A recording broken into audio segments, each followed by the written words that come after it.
Bonsoir à tous, bienvenue sur Monaco Info pour votre édition dominicale dont voici le sommaire. C'est l'une des traditions les plus appréciées des Monégasques. Le Cavagneto avait lieu hier soir au parc Princesse Antoinette. L'occasion de se réunir de façon conviviale autour de la famille princière. Reportage à suivre. Ce sera le grand jour demain pour les élèves de Monaco. L'heure de la rentrée a sonné. Jean-Philippe Vinci, le directeur de l'Éducation nationale, de la jeunesse et des sports, a levé le voile cette semaine sur tout ce qui allait changer pour cette année scolaire et la philosophie qui guide son action. Nous l'entendrons dans ce journal. Il n'y a pas que les élèves qui font leur rentrée, les enseignants aussi. C'est le cas d'une nouvelle professeure des écoles à Saint-Charles en CE2, nous l'avons suivi. Et toujours sur le thème de cette rentrée, les danseurs des ballets de Monte-Carlo ont repris eux aussi les répétitions, alors que cette saison 2025-2026 marquera les 40 ans de la compagnie. Enfin, une page musicale, nous serons en duplex du Salon du Livre avec l'auteur, chanteur et même acteur Jean-Pierre Savelli, que certains connaissent mieux pour son nom de scène, Peter du duo Peter et Sloan.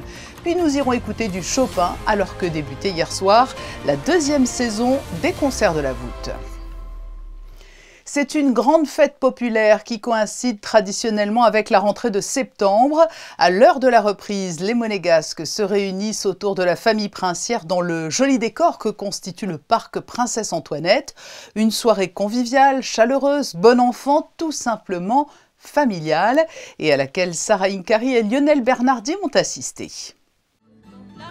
Danse, chant, gastronomie, cette soirée offerte par la mairie de Monaco permet de célébrer chaque année tout ce qui fait l'identité du pays. C'est le seul moment de l'année où les Monégasques sont réunis autour de la famille princière avec la fête nationale, la scène des votes, et puis le Cavagneto. Le Cavagneto particulièrement parce que les Monégasques qui viennent, ils ont vraiment la famille princière à proximité. En effet, depuis près de 100 ans, où Cavagneto est un rassemblement cher au cœur des Monégasques. J'adore. Vous venez chaque année ? Pratiquement chaque année, j'essaye de venir en famille, passer un bon moment et surtout fêter cette reprise. Qu'est-ce qui vous plaît dans ce rendez-vous ? C'est de voir la famille princière, surtout notre prince, notre souverain. Et puis de voir tous les gens de Monaco, on se retrouve tous les ans. C'est une tradition monégasque et il faut transmettre les traditions. Je suis pour. Je pense que c'est sympa aussi de se réunir avec les gens, de voir un petit peu la population, les Monégasques en général, et c'est une bonne ambiance, moi j'aime bien. Vous savez qu'il n'y a pas beaucoup de jeunes, donc c'est vrai, on vient entre copains pour ramener un peu de jeunesse, disons, mais ça serait cool qu'il y ait plus de jeunes, ça c'est sûr. Nous attendons avec impatience l'arrivée de la famille princière, et ça fait toujours plaisir de les voir et de voir grandir les enfants, Gabriella et Jacques.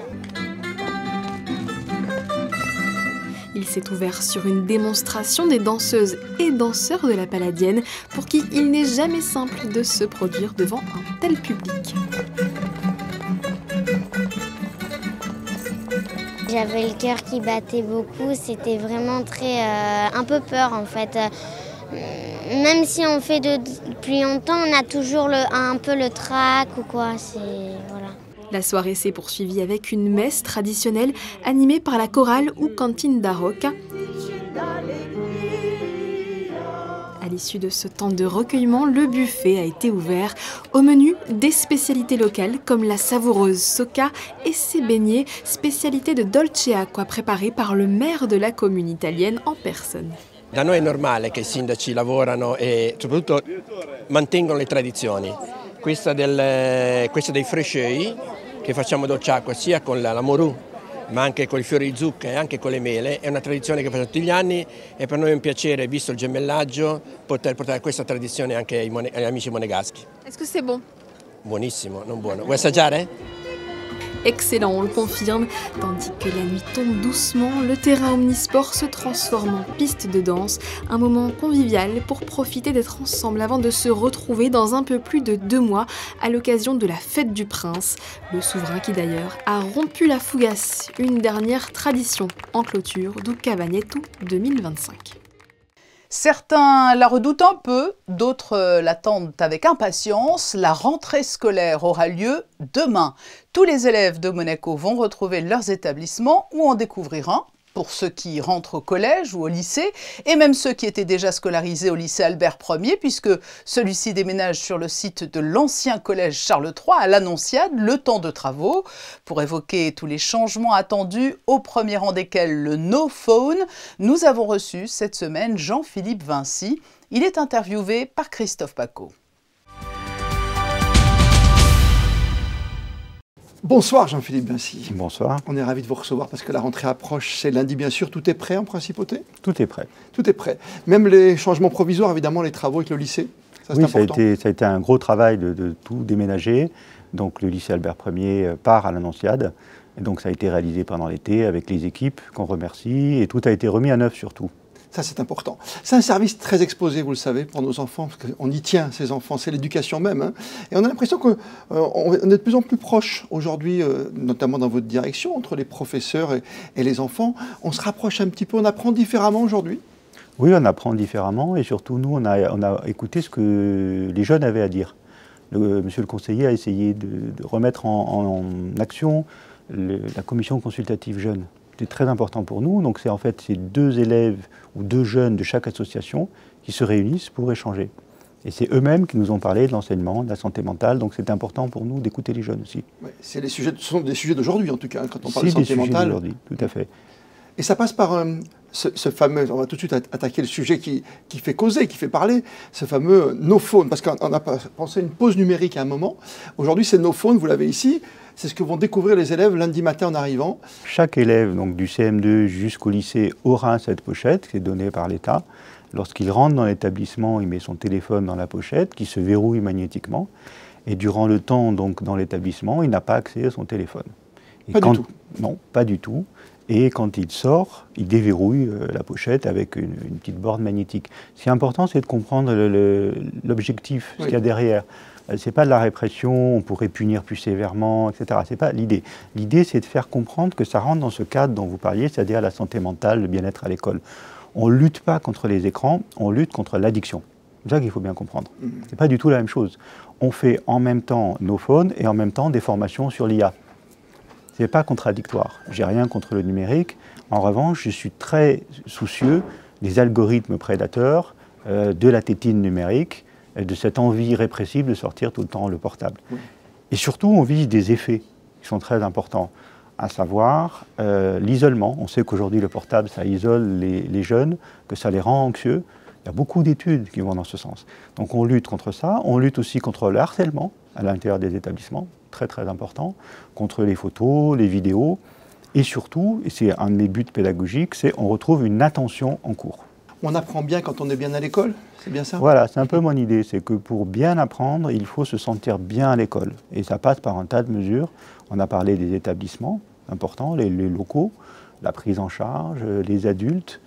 Donc il y a un tas de dispositifs où l'élève doit se sentir accompagné, soutenu et écouté. Ça va jusqu'à une nouvelle cantine aujourd'hui, un nouveau prestataire en tout cas pour la cantine. Voilà, il y a un nouveau prestataire, on a écouté là aussi ce que disaient les familles, donc on tente autre chose, on va voir. Dans les nouveautés, il y a le code vestimentaire à Monaco? Alors là, c'est pas pour la rentrée, pas tout de suite, mais oui. C'est une idée qui a depuis longtemps, qui a fait son chemin. C'est une tenue standard pour les collégiens. Le haut, la couleur reste encore sous embargo. Ça sera donc vers Noël. On voulait vraiment de la qualité, donc on a pris le temps. On ne voulait pas le faire à la rentrée pour le faire. Oui. On veut de la qualité, on veut que ce soit beau, on veut que ça rivalise avec d'autres uniformes présents en principauté. Donc on prend le temps, mais là aussi l'idée, ce n'est pas une nostalgie du passé, c'est l'idée d'appartenance. La fierté d'appartenir à un groupe, la responsabilité. Je suis intimement persuadé qu'on ne se comporte pas de la même manière quand on est en t-shirt et quand on a le logo de son établissement. C'est pour ça que le prince souverain veut aussi qu'on apprenne encore plus de l'histoire de Monaco? Alors on le fait, on a un manuel qui sort là jusqu'en CM2. Nos enseignants ont fait eux-mêmes des manuels, c'est absolument remarquable. Donc ça on continue, c'est vraiment notre ADN, c'est important. On s'intéresse aux fondamentaux, on parle des mathématiques aussi, on n'oublie pas l'univers musical et sportif. Qu'est-ce qui change en mathématiques est une discipline, on est toujours un petit peu en retrait pour beaucoup, hein, d'entre nous en tout cas. Je me compte dedans. Alors vous savez qu'il y a des réformes françaises que nous sommes obligés, tenus de suivre, dans le primaire. On fera des choses plus difficiles plus tôt. Dans le secondaire, tous les élèves vont découvrir qu'il y a une épreuve anticipée de mathématiques, comme il y avait l'épreuve anticipée de français. Donc ça, c'est un vrai changement pour eux. Grand changement, oui. Grand changement, mais nécessaire, je pense, pour le niveau. Moi, j'ai même souhaité aller plus loin. Donc pour les élèves, pour les meilleurs élèves, on a des heures pour les élèves volontaires pour les préparer au concours. Concours général, les Olympiades, c'est vraiment pour entraîner les bons élèves qui voudraient aller en prépa. Donc on va augmenter un peu le niveau pour ceux qui le veulent. Vous, votre grande idée en tant que philosophe, j'allais dire agrégé de philosophie, c'est le mode thermostatique. Vous allez pouvoir nous l'expliquer ce soir. On prend son petit bouton, on met plus chaud, plus froid. On met plus chaud sur quoi? Sur résister pour mieux apprendre, par exemple? Oui, c'est ce que j'ai dit. Alors le thermostat, c'est se laisser le recul nécessaire, ne pas suivre aveuglément. Vous voyez, sur nos phones, ça pourrait être un gadget. On s'est appuyé sur des études internationales, sur des rapports des médecins, sur le rapport qui a été remis à M. Macron l'année dernière. Et on fait pas, voilà, c'est-à-dire on prend le recul nécessaire pour savoir quand c'est nocif, qu'est-ce qu'il faut faire. Donc le thermostat, c'est ça, c'est ne pas suivre absolument pour suivre, se donner, parce qu'on est des pédagogues, donc on a une responsabilité à long terme, c'est se donner les moyens d'adapter. On doit suivre la société, c'est certain, les élèves doivent avoir une profession, voire une vocation, mais aussi à un moment donné, dire ça, non, on ne suit pas aveuglément et il faut mettre des limites. Éduquer et protéger, c'est aussi... Protéger, c'est ça, bien-être, c'est protéger les élèves. Et l'école, avec ses dispositifs, doit être un lieu de protéger et de décélération. Il y a un temps de l'apprentissage qui est un temps particulier. Vous ne pouvez pas scroller ou swiper un prof. Il faut du temps pour apprendre. Soutenir aussi peut-être notre réussite, notre ambition quand on est jeune, c'est important. Il y a les bourses, il y a les voyages éducatifs, comme des rencontres intéressantes avec des auteurs. J'ai lu que David Funkinos allait venir, l'auteur de... Voilà, alors on continue parce que je trouve que c'est essentiel. Tout ce qui est, j'allais dire, culturel au sens large.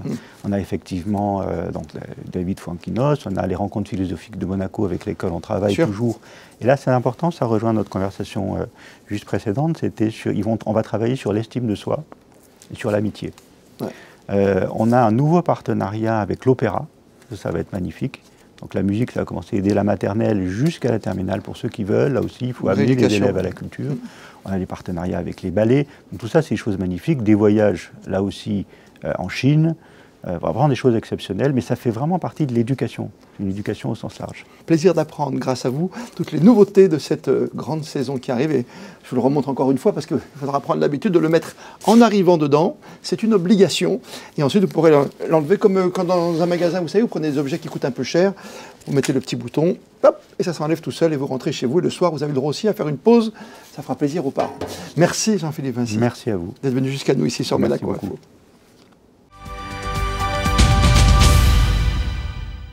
Comme pour les élèves, de nouveaux enseignants vont eux aussi faire leur rentrée. C'est le cas de Solène Brudou, qui intègre l'école Saint-Charles, où elle s'occupera d'une classe de CE2. Nous l'avons suivie lors de sa pré-rentrée. C'est un reportage de Christinda Petit-Homel et Lionel Bernardi.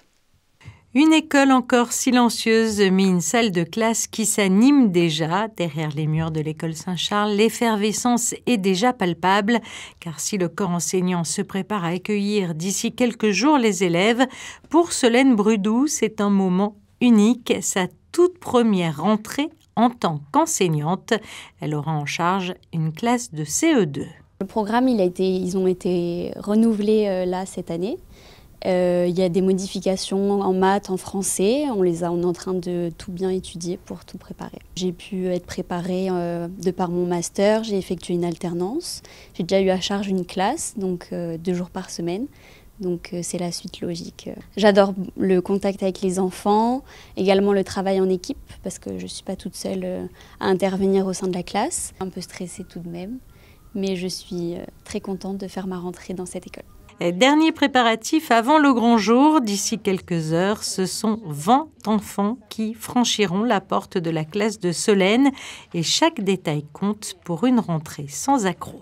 Tout au long de l'été, on a pu se mettre en lien avec les autres enseignants parce qu'on est 4 classes par niveau et donc on a pu s'aligner sur les périodes, les progressions et commencer la préparation comme il faut. Ils auront un petit cadeau à leur arrivée, un petit crayon avec écrit « Bonne rentrée ». Et ensuite, donc, on a préparé toute la classe, les affichages, tout ce qu'il faut pour les accueillir dans de bonnes conditions. À Monaco, le compte à rebours est lancé. Lundi, nos chères petites têtes blondes franchiront les portes de l'école Saint-Charles. Et Solène Brudou sera là, prête à écrire le premier chapitre d'une année qui se veut prometteuse. L'heure de la rentrée a également sonné à l'atelier des ballets de Monte-Carlo. Les répétitions ont repris avec quelques nouveaux visages qu'a rencontré Alban Gingembre.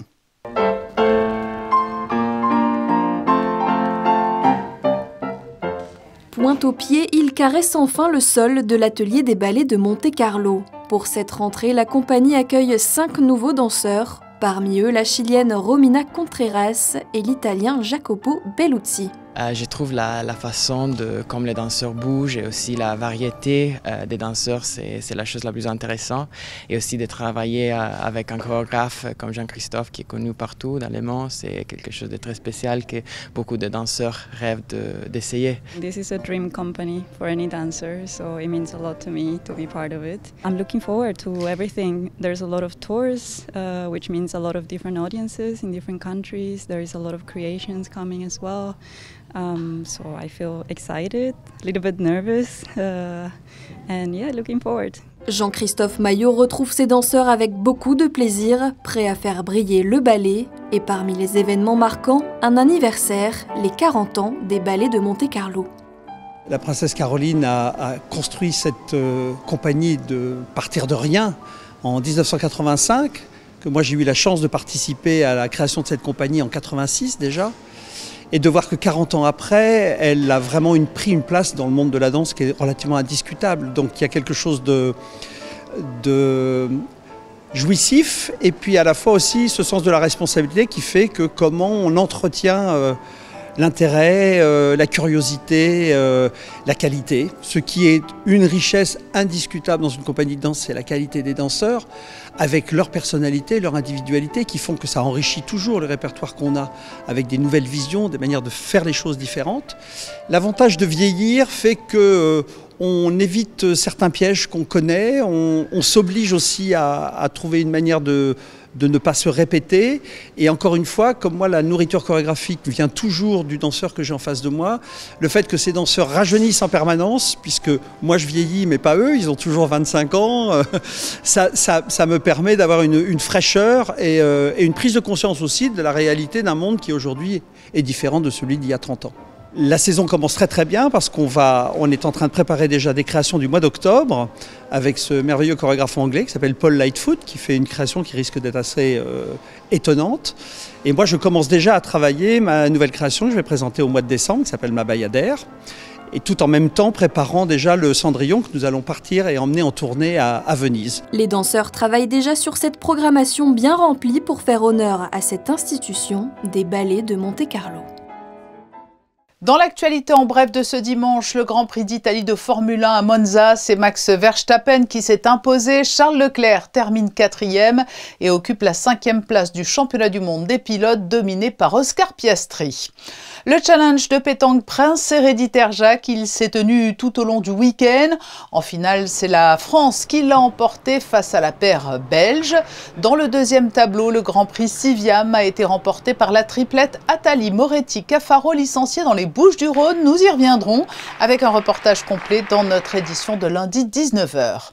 Nous avions suivi vendredi les participants du Challenge international de la photographie sous-marine. Ce matin avait lieu la remise des prix des différents concours en présence du Prince Albert II au musée océanographique. Dans le concours national qui s'est joué samedi, il y avait plusieurs catégories, mais le coup de cœur du jury est revenu au tandem Véronique Wurmli-Baudot et Wendy Perret. Dans le deuxième Challenge international, c'est la France qui termine première devant Monaco et l'Italie. Enfin, dans le concours enfant, difficile là aussi de mentionner toutes les catégories, mais bravo à Charlène Barrois, coup de cœur du jury. Beau succès ce week-end pour le Salon du Livre qui a accueilli de très nombreux visiteurs au Grimaldi Forum. Des auteurs locaux et internationaux sont allés à la rencontre des lecteurs et parmi les participants, il y avait un visage familier, un chanteur français qui a marqué les années 80 mais qui est aussi auteur et acteur, Jean-Pierre Savelli alias Peter du duo Peter et Sloan. Bonsoir. Bonsoir. Vous faites partie des auteurs qui ont pris part tout au long du week-end au Salon du Livre de Monaco. Votre voix et votre visage sont connus pour la palette de talents qui sont les vôtres. Chanteurs, auteurs, acteurs.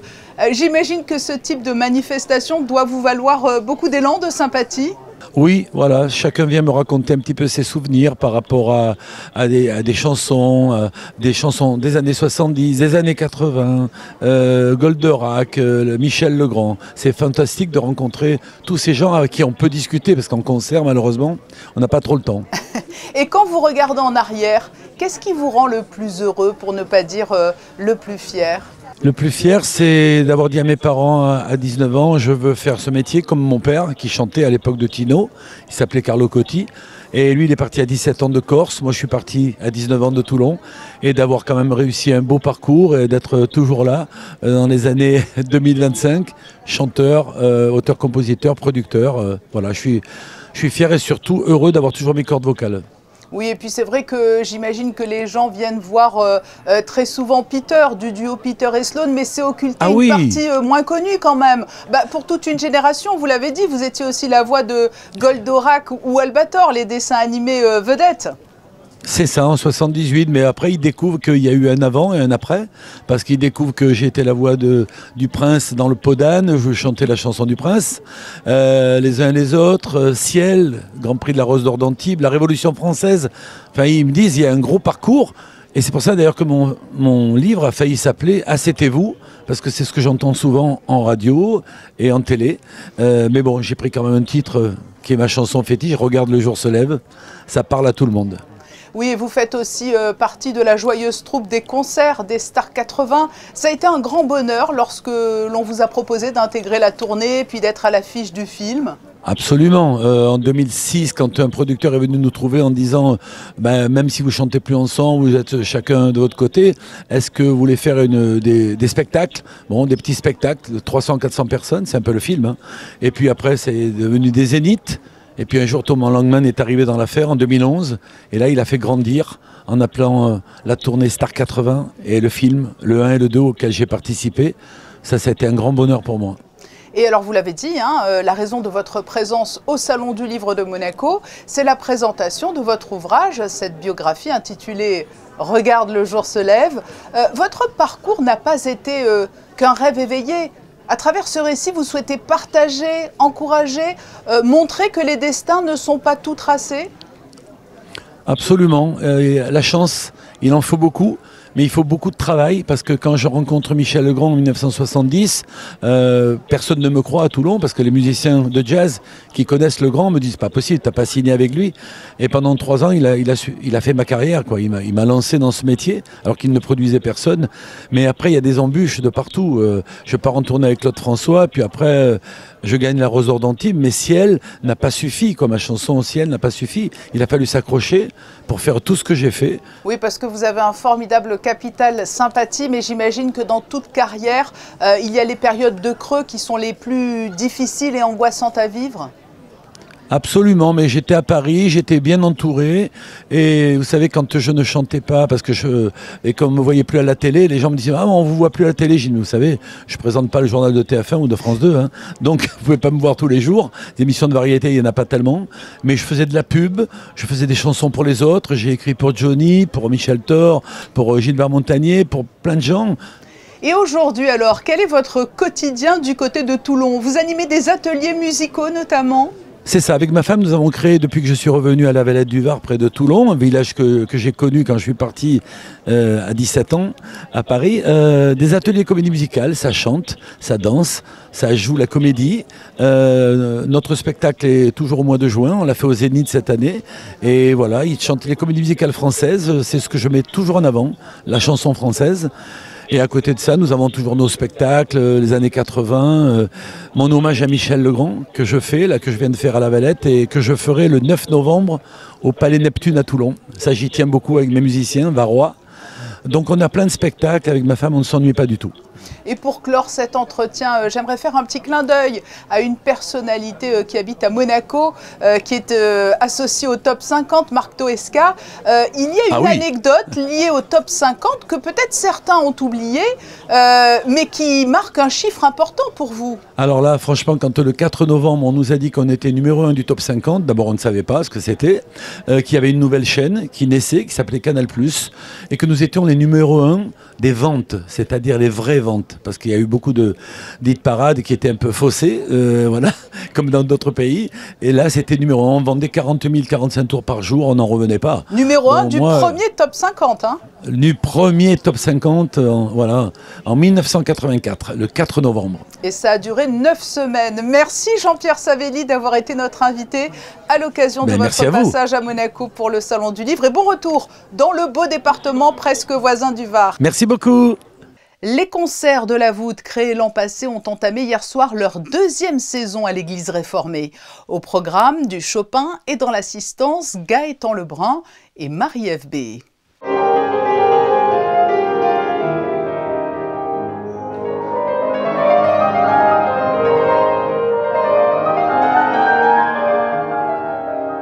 Au programme, la pianiste Catherine Nikitine, avec talent et sensibilité, elle a interprété plusieurs œuvres majeures du répertoire classique, invitant le public à redécouvrir ses compositions intemporelles.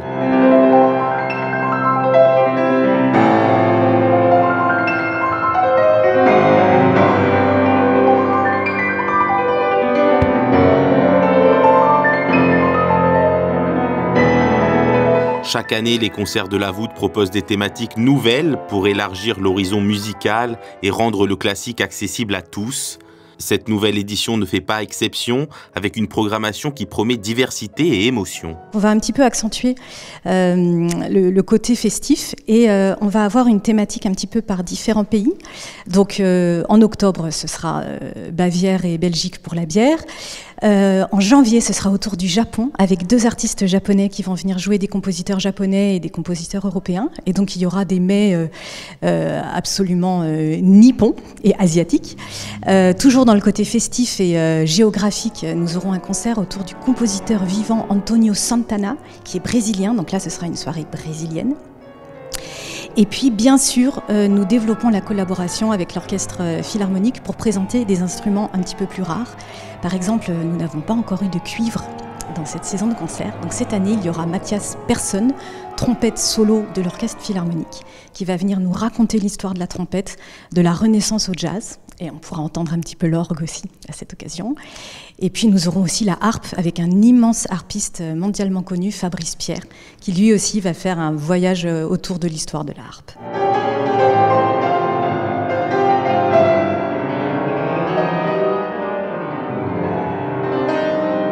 Un concert qui allie sensibilité musicale et sensibilité humaine. Pour cette nouvelle saison, les concerts de la voûte ont tenu à soutenir l'association Lueur d'Espoir. Tous les fonds récoltés hier soir ont été reversés à cette association qui lutte pour offrir aux orphelins du Togo une vie meilleure.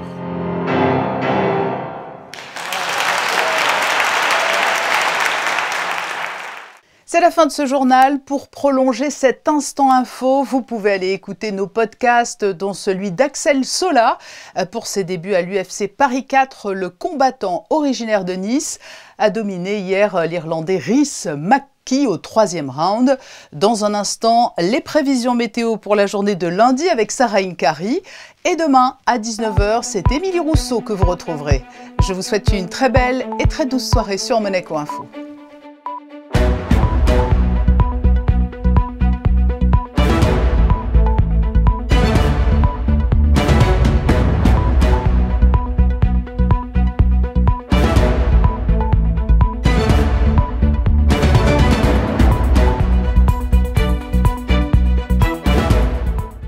Retrouvez la météo avec Suisse Courtage, votre partenaire de confiance en assurance à Monaco. Protection sur mesure pour particuliers et professionnels.